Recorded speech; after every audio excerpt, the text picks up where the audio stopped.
Well, howdy there, Internet people. It's Bo again. So today we're going to talk about the pragmatic aspects when it comes to the idea of unpacking the court, adding justices, expanding the court, whatever term you want to use for it.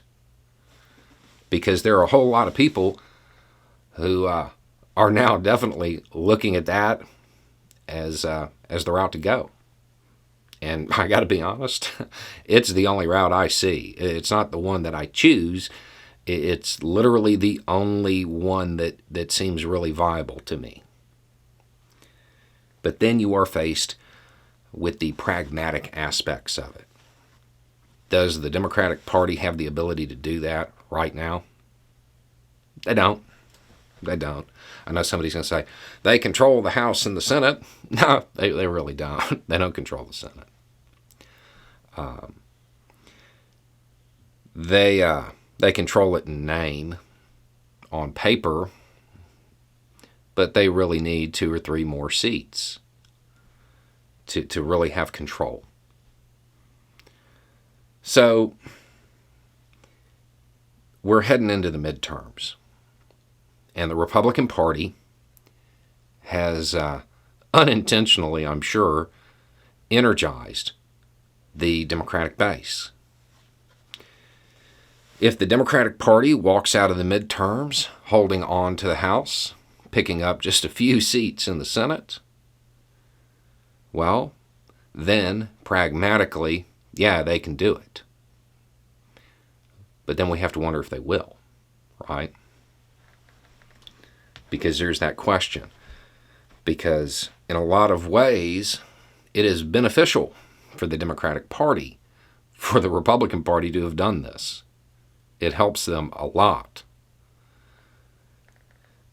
What is going to happen is that those people who are Democratic Party members, those who support the Democratic Party, those who would say vote blue no matter who, those who don't even like the Democratic Party but view them as harm reduction, those who reluctantly caucus with the Democratic Party.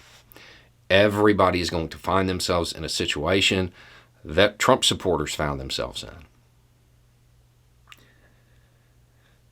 Not every Trump supporter was a racist, but every Trump supporter decided that racism wasn't a deal breaker for them. The Democratic Party is about to have that same kind of situation if they pick up seats in that Senate. For me, civility politics, overriding the rights of half the country, an unwillingness to use every possible avenue to restore those rights, and the inherent misogyny that exists in this decision. Those are deal breakers for me. Those are deal breakers for me. If the Democratic Party gains the seats in the Senate it needs and then doesn't act, there's an issue. And it goes far beyond normal partisan politics. And that's the way we have to look at it. Because this isn't politics as usual. You are talking about the rights of half the country. Right now, there are a few prominent Democrats who are saying, well, we really don't want to expand the court.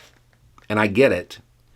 That's the smart move to say that politically right now, prior to the midterms. However, if you mean that, that's a deal breaker. The tradition is worthless as people's rights get stripped away. It means nothing. The filibuster means nothing. All of those high ideals mean absolutely nothing, because the highest ideal is that we keep including more and more people under that blanket of freedom, under all of those promises that were made in those founding documents. Those people who didn't get included when the documents were made, well, later on they got at it. Taking them out, removing them from that blanket of freedom, from those protections, and leaving them out in the cold? No. That's the ideal that you have to protect. That's the tradition that matters, more so than some rule in the Senate. If you want to be the land of the free and the home of the brave, the beacon of hope and progress and all of that, you have to act like it. Now, there are some people who are going to be calling out the Democratic Party for not doing it now. Pragmatically, they can't. They don't have the numbers. But there's a decent chance that they get the numbers during the midterms. And if they don't act, well, that's a deal breaker. I get it at the moment. The right thing to say politically is, oh, we would never do that. I understand. But if you mean that, you're alienating a whole lot of people. Those who lost their rights, they don't have the luxury of caring about your traditions. Anyway, it's just a thought. Y'all have a good day.